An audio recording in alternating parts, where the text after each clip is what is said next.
आज हम लोग सॉल्यूशन करने वाले हैं वन एवं वन्य प्राणी संसाधन जो भूगोल विषय का गौखंड का जो आपका अध्याय बच्चों, इसके लघु और दीर्घ उत्तरीय प्रश्नों को। ठीक है बच्चों, लघु में हम लोग प्रमुख रूप से 5 प्रश्नों को देखेंगे, दीर्घ में टोटल 3 प्रश्नों को देखेंगे। इसमें इस चैप्टर से एक प्रश्न हर बार आपका आता ही आता है। अगर 5 से 6 प्रश्न मैं आपको सॉल्यूशन कराऊंगा, इसमें से आपको मैं बता भी दूंगा बच्चों कि कौन सा प्रश्न इस बार आने वाला है 2023 में। आप लोग को टेंशन नहीं लेनी है। जैसे पहला प्रश्न है 2022 में आया हुआ, ये प्रश्न आपका नहीं आएगा। ठीक है, इस पर दिमाग लगाने की कोई जरूरत नहीं है, सिर्फ ऐसे सिंपल में आपको पढ़ लेना है। तो मैं आगे बताऊंगा कौन सा प्रश्न आपका आएगा इस बार। पहला प्रश्न है, वन विनाश के मुख्य कारकों को लिखें।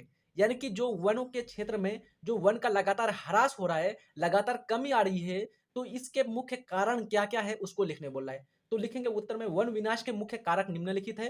पहला कारक, कृषि योग्य भूमि का फैलाव। यानी कि जो बच्चों कृषि करने के लिए किसान लोग क्या कर रहे हैं, लगातार वनों की कटाई कर रही है, कृषि योग्य भूमि का विस्तार कर रहा है। तो इससे क्या हुआ है, वन वाला जो क्षेत्र था उसका लगातार क्या हो गया, हानि यानी कि ह्रास हो गया, उसमें लगातार कमी आ गई। दूसरा है लाभकारी प्रजातियों का प्रोत्साहन। यानी कि वैसी प्रजातियां जिससे मनुष्य को लाभ हो रही है, उन प्रजातियों का ज्यादा प्रोत्साहन करना। जैसे आपका गाय, ऊंट, भैंस, बकरी, इस प्रकार के पशुओं का। इस प्रकार के पशु क्या है बच्चों, शाकाहारी है, और ये किसको खाते हैं, तो वन को खाते हैं, घास को खाते हैं। तो हम लोग क्या करते हैं, चारा के रूप में काट करके ला लेते हैं, तो वन में लगातार कमी आ रही है। तीसरा कारण है नदी घाटी परियोजनाओं का विकास। यानी कि जब नदी घाटी परियोजना का विकास यानी कि सरकार के द्वारा किया जाता है, तो इससे भी क्या होती है बच्चों, एक बड़े क्षेत्र के वन को काटा जाता है। एक बड़े क्षेत्र का जो वन होता है वो जलमग्न होता है, नदी में यानी कि पानी में डूब जाता है। क्योंकि ये नदी घाटी परियोजना प्रमुख रूप से इसके अंतर्गत विभिन्न प्रकार के बांध का निर्माण किया जाता है ना। आगे है पशु चरण एवं ईंधन के लिए लकड़ी का उपयोग। यानी कि पशु के लिए चारा और ईंधन यानी कि जलाने के लिए बच्चों प्रमुख रूप से क्या किया जाता है, वनों को काटा जाता है, लकड़ी को काट करके लाया जाता है। तो इससे भी क्या हो रही है, वन विनाश हो रहा है। तो ये प्रमुख 4 कारक हो गए आपका। ठीक है, चले अगला प्रश्न है, दूसरा नंबर का प्रश्न है, बिहार में वन संपदा की वर्तमान स्थिति का वर्णन कीजिए। बहुत ही इंपॉर्टेंट प्रश्न है, वीवीआई मार दीजिएगा। ये प्रश्न आपका आने की संभावना है बच्चों 100%। ठीक है, यानी कि आपको बताना है बिहार में वन संपदा की वर्तमान में प्रेजेंट टाइम में क्या स्थिति है उसका वर्णन करने बोल रहा है। चलिए देख लेते हैं हम लोग इसको। बिहार विभाजन के बाद, बिहार कब विभाजन हुआ था बच्चों, बिहार का विभाजन 1 नवंबर 2000 ये 15 नवंबर 2000 को। किस बिहार से कौन अलग हुआ था, आपका कौन सा राज्य, झारखंड अलग हुआ था। तो बिहार विभाजन के बाद राज्य में वन क्षेत्रों की काफी कमी हो गई है। वर्तमान बिहार में वन क्षेत्र लगभग 7%, बहुत ही इंपॉर्टेंट है। ऑब्जेक्टिव के रूप में यहाँ से क्वेश्चन ये पूछा जाता है आपको, बिहार में वन क्षेत्र का कितना विस्तार है, कितना परसेंट, तो 7%। अर्थात प्रति व्यक्ति वन भूमि का औसत मात्र 0.05 हेक्टेयर है, जो राष्ट्रीय औसत 0.53 से काफी कम है। क्योंकि यहाँ अधिकांश कृषि योग्य भूमि है। बिहार के 38 जिलों में से 17 जिलों से वन क्षेत्र समाप्त हो गया है। तो ये हो गया आपका बिहार में वन संपदा की वर्तमान स्थिति। इसका हम लोगों ने ब्यौरा दे दिया, इसका हम लोगों ने वर्णन कर दिया। तो इस प्रकार से ये प्रश्न को आप लोग जल्दी से नोट डाउन कर लीजिए, स्क्रीनशॉट खींच लीजिए। ये प्रश्न बहुत ही इंपॉर्टेंट है आपका। चलो आगे बात करते हैं हम लोग। तीसरा प्रश्न, चिपको आंदोलन क्या है। तीसरा प्रश्न है जो आपको 2015 में 2018 में पूछा हुआ है। देखिए 15 और 18 3 साल के अंतर्गत पूछा गया था। तो अभी 19, 20, 21, 22 4 साल से ये प्रश्न आपका नहीं आया है बच्चों। ये भी प्रश्न आपके लिए इंपॉर्टेंट है, ठीक है, ध्यान देने योग्य है। चिपको आंदोलन क्या है, बहुत ही सिंपल सा प्रश्न है, आप लोग ऐसे अपने से भी लिख सकते हैं। तो लिखेंगे, वनों को काटने से बचाने के लिए टेहरी गढ़वाल, ये आपका उत्तराखंड का बच्चों ये एक आपका जिला है टेहरी गढ़वाल क्षेत्र में सुंदरलाल बहुगुणा के नेतृत्व में 1972 में एक आंदोलन चलाया गया था, जिसमें प्रकृति के उपहार को, प्रकृति का उपहार क्या है, मतलब कि प्रकृति का उपहार पेड़ पौधे हैं, वन है, वन्य जीव है। प्रकृति के उपहार को सुरक्षित रखने तथा पर्यावरण को शुद्ध बनाए रखने के लिए लोगों ने वनों के काटने वाले ठेकेदारों का क्या किया था, विरोध किया था। तो इसी को कहते हैं हम लोग चिपको आंदोलन। प्रमुख रूप से इसमें आपको 2-3 प्रश्न, 2-3 ऑब्जेक्टिव यहाँ से ध्यान देने के लिए है। सबसे पहला चीज, ये आपको चलाया कब गया था, 1972 ईस्वी में चला गया था। कहां पर यह चिपको आंदोलन चलाया गया था, टेहरी गढ़वाल क्षेत्र। कहाँ का यह जिला है, उत्तराखंड का जिला है। इसका नेतृत्व करने वाला कौन था चिपको आंदोलन का, तो नेतृत्व करने वाला था बच्चों सुंदरलाल बहुगुणा। कौन था, सुंदरलाल बहुगुणा। और इसका उद्देश्य क्या था, तो उद्देश्य था प्रकृति के उपहार को बचाए रखना और पर्यावरण को शुद्ध बनाए रखना। इसके लिए क्या किया था उन्होंने, जो पेड़ पौधे काटने के लिए जो ठेकेदार आते थे उनका विरोध किया था। किस प्रकार से विरोध किया था, तो पेड़ों से चिपक करके ये लोग क्या कहते हैं बच्चों, पेड़ों से चिपक करके पेड़ को काटने से रोक रहे थे। यानी कि यदि पेड़ों को काटना है तो सबसे पहले मुझे काटिए, मुझे काटने के बाद पेड़ों को काटिए। इस प्रकार से वो पेड़ों से चिपक करके विरोध किया था, आंदोलन किया था, जिसका नाम चिपको आंदोलन पड़ा था। बहुत ही इंपॉर्टेंट प्रश्न है, नोट डाउन कर लीजिएगा बच्चों, ठीक है। अगला प्रश्न है चौथा नंबर का, पर्यावरण पर्यावरण के लिए वन क्यों महत्वपूर्ण है? यानी कि जो आपका एनवायरमेंट है इसके लिए वन क्यों महत्वपूर्ण है, इसको लिखना है। 2014 में, 2018 में, 2021 में प्रश्न आया हुआ है। तो ये प्रश्न और आपका नहीं आएगा। 2021 में आया हुआ है, 22 में नहीं आया था, तो 23 में भी अभी 2-3 साल अब ये प्रश्न आने की संभावना नहीं है। इस पर भी ज्यादा आपको दिमाग नहीं लगाना है। जहां पर मैं बोलता हूँ कि नोट डाउन कर लीजिए, उसको नोट डाउन कर लीजिएगा बच्चों, ठीक है। पर्यावरण की गुणवत्ता को बनाए रखने के लिए वनों का महत्व क्या है, निम्न है।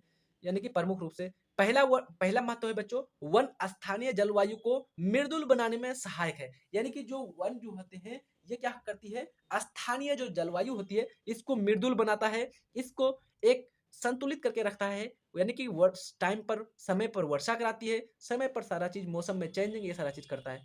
दूसरा है मृदा अपरदन को नियमित करने तथा मिट्टी को उपजाऊ बनाने में सहायक। यानी कि जो वन होती है बच्चों, ये प्रमुख रूप से क्या करती है, वनों को कटने से रोकती है। यानी कि वनों के अपरदन, ये मृदा के अपरदन पर रोक लगाती है और मिट्टी को उपजाऊ भी बनाती है वन, ठीक है। तीसरा है नदी प्रवाह को नियंत्रित करके बाढ़ों की तबाह से बचाता है। यानी कि जो बड़े बड़े वन होते हैं, बड़े बड़े पेड़ पौधे होते हैं, वो क्या करता है, नदी के प्रवाह को नियंत्रित करता है। उसके बाद बाढ़ की तबाही से क्या करता है बच्चों, बचाता है, मिट्टी की कटाव को रोकता है। चौथा है प्रमुख रूप से इसका महत्व, वनों का तेज हवा की शक्ति को कम कर मरुस्थल विस्तार को रोकती है। यानी कि जब खूब तेज हवा चलती है बच्चों, तो वन क्या करती है, उसकी शक्ति को कम करती है और मरुस्थल का विस्तार, यानी कि जो बालू है, बालू वाले क्षेत्र, बालू को उड़ने से रोकता है, उड़ करके दूसरे क्षेत्र में जाने से रोकता है बच्चों। तो ये प्रमुख रूप से वनों का महत्व हो गया, किसके लिए, पर्यावरण के लिए। ये प्रश्न आपका नहीं आएगा, 100% नहीं आने वाला है, ठीक है। आगे देखते हैं हम लोग। पांचवा प्रश्न है आपका लघु उत्तरीय प्रश्न के रूप में, लास्ट प्रश्न है लघु उत्तरीय का। पर्णपाती वनों के किन्हीं 4 वृक्षों के नाम लिखिए। यानी कि आपको पर्णपाती वृक्ष वन, जो आप लोगों ने वन पढ़ा था ना बच्चों, सदाबहार वन, पतझर वन, पर्णपाती वन, मरुस्थलीय वन, पर्वतीय वन, तो इस प्रकार से आपको पूछ रहा है ये पर्णपाती वनों के किन्हीं 4 वृक्ष के नाम। ये आपका प्रश्न 2022 में आया हुआ है। ये भी प्रश्न आपका और नहीं आएगा, लेकिन यहाँ पर हम लोग देख लेते हैं इसके कौन कौन से हैं। तो पर्णपाती वनों के वृक्ष है आम, कटहल, पीपल और आपका जामन। 4 का नाम लिखने बोला था, तो 4 का हम लोगों ने नाम लिख दिया यहाँ पर, ठीक है बच्चों। आपको ध्यान रखना है यहाँ से क्या, कि हो सकता है कि अगर आपको ऑब्जेक्टिव के रूप में पूछ लिया जाए, आम किस प्रकार के वनों के अंतर्गत आता है, पर्णपाती, पतझर या पर्वतीय, मरुस्थलीय, तो इस प्रकार से आपको पूछ लेगा, तो आप वहां से आप लोग आसानी से पर्णपाती वन टिक कर देंगे, ठीक है बच्चों। ये प्रश्न आपके सारे हो गए, लघु उत्तरीय प्रश्न 5 प्रश्न। 5 में से मैं आपको 2 प्रश्न आपको इंपॉर्टेंट बताया था, वो दोनों आप लोग लिख लिए होंगे। ये चिक्कू आंदोलन के बारे में बताया था, है ना, और उससे पहले एक बताया था, तो आप लोग आई थिंक नोट डाउन कर लिए होंगे। अब आगे बात करते हैं हम लोग दीर्घ उत्तरीय प्रश्न। इस चैप्टर के 3 प्रश्न हम लोग प्रमुख रूप से दीर्घ उत्तरीय प्रश्न में देखेंगे, जिसमें आपको एक को बहुत ही इंपॉर्टेंट रूप से ध्यान देना है। वन्य जीवों के ह्रास के 4 प्रमुख कारकों का उल्लेख कीजिए। बहुत ही इंपॉर्टेंट है, नोट डाउन कर लीजिए, बीवीआई लगा दीजिए 2023 के लिए बच्चों, ठीक है। ये प्रश्न आपका 100% आने की संभावना है। वन्य जीवों के आपको ह्रास को लिखना है, यानी कि वन्य जीव में लगातार कमी क्यों आ रही है, वन्य जीवों के संख्या में लगातार कमी क्यों आ रही है, इसके 4 प्रमुख कारक लिखना है। कितना कारक, 4। जितना कारक लिखने बोलेगा उतना ही लिखना है बच्चों, ठीक है। तो प्रमुख रूप से लिखेंगे वन्य जीवों के ह्रास के 4 प्रमुख कारक निम्नलिखित है। पहला, मनुष्य ने अपने आवास, यातायात की सुविधा तथा उद्योग की स्थापना के लिए वनों का विनाश किया है, जिसके कारण वन्य जीव विलुप्त होते जा रहे हैं। प्रमुख रूप से क्या किया, मनुष्य ने अपने रहने सहने के लिए बिल्डिंग का निर्माण किया, घरों का निर्माण किया, और यातायात की सुविधा के लिए विभिन्न प्रकार के मार्ग, सड़कों का निर्माण किया, उद्योगों की स्थापना की, बड़े बड़े फैक्ट्रीज लगाए, बड़े बड़े कंपनी लगाए, और इसके लिए क्या किया, प्रमुख रूप से उन्होंने वनों का विनाश किया। जब वन कटेगा बच्चों, तो वन में रहने वाले क्या होंगे, जीव जंतु भी कटेगा, मरेगा कि नहीं मरेगा बच्चों, उसका भी विनाश होगा। जैसे मान लीजिए यदि पृथ्वी पर, यदि जो भूमि पर बाढ़ आती है, तो बाढ़ सिर्फ स्थल पर आती है, लेकिन उस बाढ़ से क्या होते हैं, जितने भी मनुष्य वो भी प्रभावित होते हैं, है ना। तो उसी प्रकार से यदि वन कटेगा, तो वन में रहने वाले जीव जंतु भी, उसका भी विनाश होगा ना। तो ये आपका प्रमुख रूप से विनाश का पहला कारक हो गया। दूसरा कारण है कृषि के विशिष्टीकरण का भी वन्य जीवों पर बुरा प्रभाव पड़ा है। यानी कि कृषि क्षेत्र का लगातार जो है क्या हो रही है बच्चों, फैलाव हो रहा है। इससे भी क्या हो रहा है, वन्य जीव की संख्या में लगातार कमी आ रही है, उस पर बड़ा बुरा प्रभाव पड़ा है। तीसरा है कारक, कृषि में कीटनाशक एवं रासायनिक दवाइयों के प्रयोग से भी वन्य जीव पर बुरा प्रभाव पड़ा है। यानी कि लगातार कृषि में क्या किया जा रहा है, अभी वर्तमान में अनेक प्रकार के कीटनाशकों का प्रयोग किया जा रहा है, रासायनिक दवाइयां, रासायनिक खाद, urea, potash, phosphorus, DAP, ammonia, इस प्रकार के चीजों का प्रयोग किया जा रहा है। तो इससे क्या हो रही है बच्चों, लगातार वन्य जीवों पर बुरा प्रभाव पड़ रहा है। चौथा आपका लास्ट कारण है, 4 कारक आपको लिखने बोल रहा था। चौथा कारक है, शिकार के कारण भी बहुत से जीव समाप्त हो गया है या होने वाले हैं। यानी कि अभी लोग क्या है बच्चों, प्रमुख रूप से जागरूक भी नहीं है आदिवासी वाले क्षेत्र में, या फिर जो आपके जो पढ़े लिखे वर्ग के नहीं है बच्चों, वो क्या कर रहे हैं, लगातार जो है पशु का शिकार करते जा रहा है, और शिकार के कारण क्या हो रही है, लगातार जीव की संख्या में कमी आ रही है, लगातार जीव समाप्त होते जा रहे हैं या होने वाले हैं। ठीक है, तो ये प्रमुख रूप से बहुत ही इंपॉर्टेंट प्रश्न था बच्चों। जल्दी से आप लोग इसका स्क्रीनशॉट खींच लीजिए या नोट डाउन कर लीजिए। ठीक है, यह प्रश्न आपको 100% आना ही आना है। चले आगे बात करते हैं लघु उत्तरीय प्रश्न में। दूसरा प्रश्न है आपका, किस प्रकार किस प्रकार मानवीय क्रियाएं वनस्पति एवं वन्य जीव जंतुओं के ह्रास के लिए उत्तरदायी है। यानी आपको बताना है मानवीय जो क्रियाएं हैं ये किस प्रकार से वनस्पति एवं जीव जंतुओं के ह्रास के लिए उत्तरदायी है। मानव जाति ने उत्तर लिखेंगे बच्चों। यह प्रश्न 2021 में पूछा हुआ है, यह प्रश्न आपको नहीं आने वाला दोबारा। ठीक है, ऊपर का जो प्रश्न बताया था उसी को आप लोग को ध्यान रखना है। मानव जाति ने अपने जीवन को आरामदायक बनाने के लिए वन एवं वन्य जीवों का अत्यधिक प्रयोग किया है, जिससे पर्यावरण संतुलन की स्थिति पैदा हुई है। यानी कि पर्यावरण असंतुलन की स्थिति पैदा हो गई और बहुत से जीव लुप्त होने के कगार पर आ गया है। इसके प्रमुख कारक क्या क्या है, तो निम्नलिखित है। इसके प्रमुख कारक निम्नलिखित है। पहला, औद्योगिकरण में वृद्धि, लगातार औद्योगिकरण की ओर पूरी दुनिया चल रही है। दूसरा, जंगली पशुओं का शिकार करना।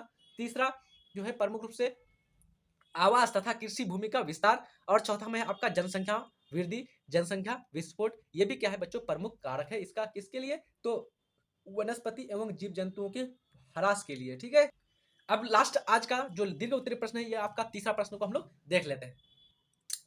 तीसरा प्रश्न है, जैव विविधता क्या है, यह मानव के लिए क्यों महत्वपूर्ण है। आपको बताना है कि जैव विविधता किसे कहते हैं और यह मानव के लिए क्यों महत्वपूर्ण है। प्रमुख रूप से 2021 और 2019 और 2021 यानी कि 2 साल के अंतर्गत पूछा गया है बच्चों। यह प्रश्न आपका बहुत ही इंपॉर्टेंट है, हो सकता है कि आ जाए लघु उत्तरीय प्रश्न में भी आ सकता है, जैव विविधता किसे कहते हैं, या फिर ये पूरा पूरा प्रश्न आ सकता है। ठीक है, तो उत्तर में लिखेंगे, किसी इकाई क्षेत्र में उपस्थित सामुदायिक जातियों की संख्या एवं जाति के अंतर्गत पाए जाने वाले आनुवांशिक परिवर्तनशीलता को ही उस क्षेत्र विशेष का जैव विविधता कहते हैं। यानी कि कोई भी एक इकाई क्षेत्र है और उसमें उपस्थित जो सामुदायिक जातियां होती है अनेकों अनेक, उसके अंतर्गत पाए जाने वाले आनुवांशिक परिवर्तनशीलता को क्या कहते हैं, जैव विविधता कहते हैं। यह मानव के लिए निम्नलिखित रूप से निम्न कारणों से महत्वपूर्ण है। सबसे पहला कारण कि यह परिस्थिति को संतुलन बनाए रखता है। यानी कि ये क्या करता है बच्चों, परिस्थिति जो तंत्र है इसको संतुलित बनाए रखता है या फिर इसको बैलेंस करके रखता है। ठीक है, दूसरा इंपॉर्टेंट है कि इससे भिन्न प्रकार की औषधियां प्राप्त किए जाते हैं जो मानव रोगी के उपचार के लिए आवश्यक है ना। हम लोग जानते हैं विभिन्न प्रकार की औषधियां, जो जड़ी बूटियां, यानी कि जो किससे प्राप्त की जाती है, पौधों से ही प्राप्त की जाती है बच्चों, औषधियां बनाई जाती है। तो ये इंपॉर्टेंट है। तीसरा है प्रमुख रूप से यह पर्यावरण को शुद्ध रखता है। यानी कि यह पर्यावरण को क्लीन और वो जो है बच्चों बहुत ही शुद्ध रखता है। तो इस प्रकार से हम लोगों ने जो आपका ये प्रमुख रूप से वन एवं वन्य प्राणी संसाधन था, इसके लघु और दीर्घ उत्तरीय प्रश्नों को अच्छी तरह से देख लिया।